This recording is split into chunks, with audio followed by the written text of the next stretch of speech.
आपल्या हिंदू धर्मात सर्व पौर्णिमा आणि अमावस्या या खूप महत्त्वाच्या मानल्या जातात. परंतु काही अमावस्या आणि पौर्णिमा ह्या विशेष तिथी आहेत. अश्विन महिन्यातील पौर्णिमेला तसंच विशेष महत्त्व आहे. तर या दिवशी शरद पौर्णिमा उत्सव साजरा केला जातो. अश्विन महिन्याच्या शुक्ल पक्षातील पौर्णिमेला कोजागिरी पौर्णिमा किंवा शरद पौर्णिमा म्हणून ओळखले जाते. तर यंदा ही पौर्णिमा 28 ऑक्टोबरला साजरी केली जाणार आहे. परंतु या दिवशी वर्षातले दुसरे आणि शेवटचे चंद्रग्रहण देखील असणार आहे. कोजागिरी पौर्णिमेच्या रात्री चंद्र हा 16 कलांनी युक्त असतो आणि तो पृथ्वीच्या अत्यंत जवळ असतो. त्यामुळे या चंद्रापासून जे किरणं येतात ही आपल्या आरोग्यास खूप लाभदायी मानली जातात. म्हणून आपण या चंद्राची किरणे दुधावर पाडून ते दूध पित असतो. हे आरोग्यास खूप लाभदायी मानले जाते. त्याचप्रमाणे पौराणिक कथेनुसार श्री महालक्ष्मी देवींचा समुद्रमंथनातून याच दिवशी जन्म झाला असे समजले जाते. श्री महालक्ष्मी देवी रात्रीच्या वेळी पृथ्वी तलावरती येऊन कोण जागरती म्हणजेच कोण जागे आहे असे विचारत असते आणि जे भक्त जागे आहेत त्यांच्या घरी लक्ष्मी देवी वास करतात असे समजले जाते. म्हणून आपण ही पूजा करायची असते. तर कोजागरी पौर्णिमेच्या दिवशी आपण पूजा कशी करायची, त्याचबरोबर चंद्रग्रहणाचे काय नियम आहेत, ते कसे आपण पाळून आपली यथासांग अशी पूजा करायची, हे सर्व या व्हिडिओमध्ये मी आज तुम्हाला सांगणार आहे. नमस्कार, मी पूजा तुम्हा सर्वांचं स्वागत करत आहे पूजाज कॉर्नरमध्ये. कोजागिरी पौर्णिमेला एक प्रकारची पूजा केली जाते. या पूजेमध्ये गणपती बाप्पा, भगवान विष्णू, माता लक्ष्मी, त्याचबरोबर कुबेर देव, चंद्रदेव आणि इंद्रदेव या देवतांची पूजा केली जाते. तर हे खंडग्रास चंद्रग्रहण हे ग्रहण स्पर्श रात्री 1:05 असणार आहे. ग्रहण मध्य रात्री 1:44. ग्रहण मोक्ष उत्तर रात्री 2:23. तर ग्रहण कालावधी आहे 1 तास 18 मिनिटांचा. तर ग्रहणाचे वेद आहे शनिवार दिनांक 28 रोजी दुपारी 3:10 ग्रहण मोक्षापर्यंत वेद पाळायचे आहेत. तर वेद काळात स्नान, देवपूजा, नित्यकर्मे, जपजाप्य, श्राद्ध ही कामे केली जातात.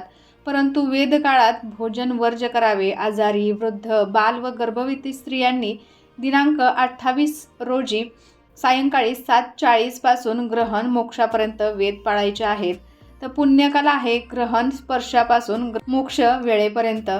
कोजागिरी पौर्णिमेची पूजा ही आपल्याला रात्री 12 वाजता आपण पूजा करत असतो. परंतु चंद्रग्रहण लागत असल्या कारणाने या पूजेची तयारी आणि पूजा आपल्याला आधीच चालू करायची आहे. कारण रात्री 1:05 ग्रहण चालू होणार आहे. त्या कारणाने आपण पूजेची मांडणी आधीच करून घ्यायची आहे. म्हणजे आपली 1 वाजायच्या आधी पूजा सर्व संपलेली असावी. तर आपल्या देवघराच्या तिथे आपल्याला सर्व जागा स्वच्छ करून घ्यायचं आहे. तिथे एक स्वस्तिक बनवून त्याच्यावरती चौरंग ठेवायचा आहे. पांढरं वस्त्र किंवा लाल वस्त्र तुम्ही चौरंगावरती टाकू शकता. तर इथे मी भगवान विष्णूंचा त्याचबरोबर माता लक्ष्मीचा फोटो घेतलेला आहे. एका तांबणामध्ये मी माता लक्ष्मी, गणपती बाप्पा, त्याचबरोबर श्रीयंत्र, कमलगट्ट्यांची माळ घेतलेली आहे. आपल्याला चंद्रदेव म्हणून एक सुपारी घ्यायची आहे. इंद्रदेवाची एक सुपारी, कुबेर देवतांसाठी आपल्याला प्रतिकात्मक एक सुपारी घ्यायची आहे. तर कुबेराची आपल्याकडे मूर्ती असेल तर तुम्ही तीही पूजेमध्ये मांडू शकता. एका तांबणामध्ये आपल्याला अभिषेकाचं सर्व साहित्य घ्यायचं आहे. स्वच्छ पाणी घ्यायचं आहे. पंचामृत घ्यायचं आहे. फुलं घ्यायची आहेत. विड्याची पानं घ्यायची आहेत. आपल्याला फोटोला लावण्यासाठी 2 हार लागणार आहेत तर तेही घ्यायचे आहेत. पांढरा शुभ्र आपल्याला अक्षदा म्हणजे तांदूळ घ्यायचे आहेत. त्याचबरोबर या दिवशी तांदूळ मिश्रित दुधापासून खीर बनवली जाते. तर ह्या खिरीचा नैवेद्य म्हणून आपल्याला तीही खीर घ्यायची आहे. इंद्रदेवाचं प्रतीक म्हणून आपल्याला एक कलश स्थापन करायचा आहे. तर तो कलश पाण्याने भरून घ्यायचा आहे. तर कोजागिरी पौर्णिमेच्या दिवशी रात्री 12ला ही पूजा आपण करायची असते. तर ग्रहण काळामुळे ती पूजा कालावधी आपण लवकर सुरू करणार आहोत. तर इथे पहा चौरंग मी मांडून घेतलेला आहे. तर चौरंगाच्या भोवती छान अशी रांगोळी काढून घ्यायची आहे. या दिवशी तुम्ही दिवसभर सत्यनारायण पूजा कधीही करू शकता. त्यातली त्यात आपण प्रदोष काळामध्ये सत्यनारायण पूजा करत असतो. तर तुम्ही सत्यनारायण पूजा ही प्रदोष काळामध्ये करू शकता. कारण रात्री 1ला चंद्रग्रहण चालू होणार आहे. त्याच्या आधीच आपल्याला सत्यनारायण पूजा करून घ्यायची आहे. त्यानंतर आपण दीप प्रज्वलित करून घेऊयात. सर्वप्रथम दिव्याची पूजा करायची आहे. तर थोड्याशा अक्षदा टाकून त्याच्यावरती हळदी कुंकू वाहून मी इथे दिवे ठेवलेले आहेत. तर सर्वप्रथम दिवे लावून घेऊयात. दिव्याची आपण पूजा करून घेणार आहोत. दिव्याला हळदी कुंकू, अक्षदा आणि फूल अर्पण करून घ्यायचं आहे. दिव्याला नमस्कार करून दीपज्योती नमस्तुते आपल्याला हे मंत्र म्हणून पूजेला सुरुवात करायची आहे. तर इथे बाजूलाच मी इंद्रदेवाचं प्रतीक म्हणून कलश स्थापना करणार आहे. तर इथे एक छोटासा मी चौरंग ठेवलेला आहे. त्याच्यावरती लाल वस्त्र अंथरून त्याच्यावरती अक्षदा टाकलेल्या आहेत. हळदी कुंकू व्हायचं आहे आणि त्यानंतर आपण याच्यावरती कलश ठेवणार आहोत. तर एक तांब्याचा किंवा पितळेचा तुमच्याकडे जो कलश उपलब्ध असेल तर तो स्वच्छ पाण्याने भरून घ्यायचा आहे. त्याच्यामध्ये हळदी कुंकू, अक्षदा, 1 रुपयाचं नाणं, सुपारी, हळकुंड, अक्षदा, एक फूल टाकायचं आहे आणि त्यानंतर कलशावरती आपल्याला विड्याची 5 पानं ठेवायची आहेत. आंब्याचा ढाळा जर तुमच्याकडे उपलब्ध असेल तर फारच छान, जरी नसेल तरी तुम्ही अशी विड्याची पानं त्याच्यावरती ठेवू शकता. त्यानंतर आठवणीने आपल्याला या कलशावरती स्वस्तिक हे चिन्ह बनवायचं आहे. स्वस्तिक हे चिन्ह अत्यंत शुभ मानलं जातं, त्या कारणाने आपल्याला कलशावरती स्वस्तिक चिन्ह बनवायचं आहे. कलशावरती आपल्याला श्रीफळ ठेवायचं आहे. नंतर तो कलश आपल्याला जी आपण बाजूला अक्षदांची रास ठेवली होती त्याच्यावरती आपल्याला तो कलश ठेवून द्यायचा आहे. कलश ठेवताना ओम इंद्रदेवताय नमः, ओम इंद्रदेवताय नमः, ओम इंद्रदेवताय नमः हा मंत्र आपल्याला 3 वेळा म्हणून कलशाला हळदी कुंकू, अक्षदा, फुलं व्हायची आहेत आणि कलशाची छान अशी पूजा करून घ्यायची आहे. त्यानंतर आपण सर्वप्रथम गणपती बाप्पांची पूजा करून घेऊयात. तर एक छोटंसं ताम्हण घ्यायचं आहे. त्याच्यामध्ये गणपती बाप्पांची मूर्ती ठेवायची आहे. पाण्याने, दुधाने आपल्याला गणपती बाप्पांना अभिषेक घालून घ्यायचा आहे. त्यानंतर अजून एकदा स्वच्छ पाण्याने आपण गणपती बाप्पांना अभिषेक घालून घेऊयात. आपले आराध्य दैवत म्हणून समजले जाणारे गणपती बाप्पा, त्यांच्या ओम गंग गणपते नमः, ओम गंग गणपते नमः, ओम गंग गणपते नमः हा मंत्र 3 वेळा म्हणून गणपती बाप्पांना आपल्याला विड्याची 2 जोड पानं ठेवायची आहे. त्याच्यावरती अक्षदा ठेवायच्या आहेत. त्याला हळदी कुंकू व्हायचं आहे आणि गणपती बाप्पांची मूर्ती आपल्याला त्याच्यावरती ठेवायची आहे. गणपती बाप्पांची मूर्ती नसेल तरी तुम्ही प्रतिकात्मक म्हणून सुपारीचीही स्थापना या पूजेमध्ये करू शकता.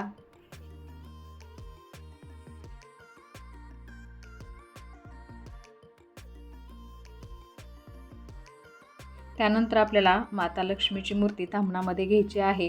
स्वच्छ पाण्याने, पंचामृताने याच्यावरती अभिषेक आपल्याला देवीवरती घालून घ्यायचा आहे. मुखामध्ये सतत ओम श्री महालक्ष्मी देवी नमः, ओम श्री महालक्ष्मी देवी नमः या मंत्राचा जप करायचा आहे. तुमच्याकडे माता लक्ष्मीची जरी मूर्ती नसेल तर तुम्ही आपल्याकडे अन्नपूर्णा देवीची मूर्ती असते तीही पूजेमध्ये मांडू शकता आणि तीही नसेल तर तुम्ही प्रतिकात्मक म्हणून सुपारीचीही इथे पूजेमध्ये मांडणी करू शकता. तर विड्यांच्या जोड पानावरती आपल्याला अक्षदा ठेवायच्या आहेत. त्याच्यावरती हळदी कुंकू वाहून माता लक्ष्मीची आपल्याला अशा पद्धतीने हळदी कुंकू, फुलं, अक्षदा वाहून पूजा करून घ्यायची आहे.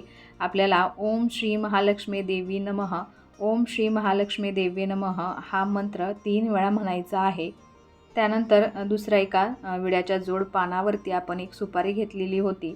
ती सुपारी कुबेर देवांची सुपारी म्हणून आपल्याला त्याची अक्षदांवरती स्थापना करायची आहे. कुबेर देवतांची मूर्ती असेल तर मूर्तीचीही तुम्ही पूजा करू शकता. ओम कुबेराय नमः, ओम कुबेराय नमः, ओम कुबेराय नमः असं म्हणून 3 वेळा आपण पूजा करणार आहोत.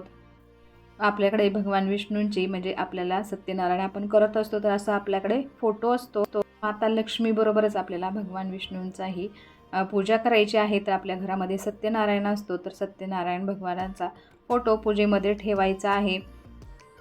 फोटोला हळदी कुंकू, अक्षदा, फुलं वाहून घ्यायची आहेत. त्याचबरोबर भगवान विष्णूंचा आपल्याला मंत्र बोलायचा आहे. ओम नमो भगवते वासुदेवाय नमः, ओम नमो भगवते वासुदेवाय नमः. तर या दिवशी हा मंत्र आपल्याला 11 वेळा म्हणायचा आहे आणि अशा पद्धतीने भगवान विष्णूंची आपल्याला पूजा करायची आहे. त्यानंतर आपण चंद्रदेवताची पूजा करणार आहोत. तर त्यासाठी आपल्याला एक तांदळाची रास घालायची आहे. त्याच्यावरती प्रतिकात्मक म्हणून एक सुपारी ठेवायची आहे. सुपारीवरती हळदी कुंकू, फुलं, अक्षदा व्हायची आहे. ओम चंद्रदेवताय नमः, ओम चंद्रदेवताय नमः, ओम चंद्रदेवताय नमः किंवा ओम सोमाय नमः, ओम सोमाय नमः, ओम सोमाय नमः हा मंत्र आपल्याला 3 वेळा म्हणायचा आहे. त्यानंतर माता लक्ष्मीला आवडणाऱ्या गोष्टी आपण पूजेमध्ये ठेवायच्या आहेत. त्यामध्ये सर्वप्रथम येतं ते म्हणजे माता लक्ष्मीचं आसन, ते म्हणजे श्रीयंत्र.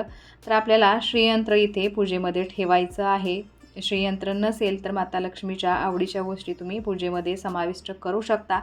तर श्रीयंत्राच्या भोवती आपल्याला कमलगट्ट्याची माळ ठेवायची आहे, कारण माता लक्ष्मी ही कमळात बसलेली असते. त्या कारणाने माता लक्ष्मीचं आसन म्हणजे श्रीयंत्र हे आपल्याला कमलगट्ट्याच्या माळेबरोबरच ठेवायचं आहे. श्रीयंत्रावरती कुंकू व्हायचं आहे, आपल्याला फुलं व्हायची आहेत. त्यानंतर आपण गजांत लक्ष्मीच्या अशा मूर्ती आपल्या देवघरामध्ये असतात, त्याही आपल्याला पूजेमध्ये ठेवायच्या आहेत. सर्व पूजा इथे पहा मांडून झालेली आहे. तर यानंतर तुम्ही तर अशी मांडणी तुम्ही आधीच करून ठेवू शकता. त्यानंतर आपल्याला पूजा करायची आहे. तर पूजेला सर्व पूजा झाल्यानंतर दीप धूप आपल्याला दाखवायचा आहे. माता लक्ष्मीची, गणपती बाप्पांची आपल्याला आरती करायची आहे. त्याचबरोबर या दिवशी तुम्ही महालक्ष्मी श्रीसूक्त म्हणू शकता. त्याचबरोबर महालक्ष्मीचे जे मंत्र असतात तेही म्हणू शकता. 9 मंत्राचा जप तुम्ही 108 वेळा करू शकता. त्याचबरोबर या दिवशी तुम्ही दुर्गा सप्तशतीचा पाठही आणि विष्णू सहस्रनामाचं पठणही करू शकता. यानंतर आपल्याला नैवेद्य दाखवायचा आहे. तर या दिवशी तांदळाची खीर बनवली जाते किंवा दूध आठवले जाते. तर पूजा आपण रात्री करत असतो, त्या कारणाने मसाला दूध आटवून आधीच आपल्याला ठेवायचा आहे. मध्यरात्रीच्या चंद्राच्या प्रकाशात आपल्याला ठेवून दुधाचा नैवेद्य आपल्याला रात्री म्हणजे ग्रहण काळाच्या आधीच आपण तो प्रसाद ग्रहण करायचा आहे. नैवेद्य जो आपण दाखवलेला आहे त्याच्यामध्ये तुळशीपत्र टाकायचं आहे आणि त्यानंतर आपल्याला एक प्रार्थना म्हणायची आहे. ऋण रोगादी दारिद्र्यम अपमृत्यू भय शोक मनस्ताप नाशयंतु मम सर्वदा. दुधाचा नैवेद्य फक्त आपल्या घरातल्या व्यक्तींनीच घ्यायचा आहे. रात्री तुम्ही देवाचे नामस्मरण किंवा भजन वगैरे किंवा संगीताचा कार्यक्रम ठेवू शकता. दुसऱ्या दिवशी सकाळी या पूजेला हळदी कुंकू व्हायचं आहे. पूजेचे विसर्जन करून पूजेच्या विसर्जनामध्ये जे आपण तांदूळ वापरलेले आहेत ते तुम्ही घरामध्ये खाण्यासाठी वापरू शकता किंवा पक्ष्यांना घालू शकता. आपण जे देवीचे फोटो हे घेतलेले आहेत ते आपल्याला देवघरामध्ये परत ठेवायचे आहेत. ज्या प्रतिकात्मक आपण सुपारी घेतलेल्या आहेत तर तुम्ही तुमच्या कपाटामध्ये म्हणजे तिजोरीमध्ये ते बांधून ठेवू शकता. त्या सुपाऱ्या आपण लक्ष्मीपूजनासाठी वापरू शकतो. आणि गेल्या वर्षीच्या जर तुम्ही सुपाऱ्या ठेवल्या असतील तर त्याचं आधी विसर्जन करायचं आहे आणि नवीन सुपाऱ्या घेऊन त्यांची आपण पूजा करणार आहोत. तर या दिवशी सर्वात मोठा मुलगा किंवा मुलगी यांची अश्विनी करतात. सकाळी रांगोळी घालून मुलाला किंवा मुलीला सुवासिक तेल लावून स्नान घालतात. भोजनासाठी गोड पदार्थ करतात. संध्याकाळी देवाला चंद्राला औक्षण करतात. मुलाला ओवाळतात. चंद्राप्रमाणे चांदणे शिंपीत जीवनाची वाटचाल करावी हा बोध आजच्या दिवसापासून घ्यायचा असतो. तर विशुद्ध मनाने आणि निर्मळ अंतःकरणाने अशा पद्धतीने आपल्याला कोजागिरीची पूजा ही करायची आहे. कोजागिरी पौर्णिमा म्हणजे जागृतीचा उत्सव, वैभवाचा उत्सव, आनंदाचा उत्सव, उल्हासाचा उत्सव. तर या दिवशी चंद्र स्वतःच्या 16व्या कलेने फुललेला असतो. ज्योतिषशास्त्राच्या दृष्टीने त्या दिवशी चंद्र पृथ्वीच्या अधिकाधिक जवळ असतो. संपूर्ण वर्षात त्या दिवसाचा चंद्र सर्वात मोठा वाटतो. तर कोजागिरी पौर्णिमेचा चंद्र अधिक आकर्षक देखील वाटतो. चंद्राचा प्रकाश शांत व शीतलही आहे. तेवढेच नाही तर तो उपयोगी आणि उपायकारकही आहे. शेतात पडून असलेल्या धान्याला तसेच अनेक प्रकारच्या औषधीच्या गुणांना पुष्ट करण्यात चंद्राचा मोठा भाग असतो असं भगवान गीतेत सांगतात. तर कसा वाटला आजचा व्हिडिओ मला नक्कीच कमेंट करून सांगा आणि अशा छान छान व्हिडिओजसाठी पूजाच कॉर्नरला सबस्क्राईब करायला विसरू नका. त्याचबरोबर बेल आयकॉनही क्लिक करा जेणेकरून तुम्हाला माझे नवनवीन व्हिडिओज असेच पाहता येतील. चला तर मग भेटूया अशाच एका छानशा व्हिडिओबरोबर. तोपर्यंत धन्यवाद. श्री स्वामी समर्थ.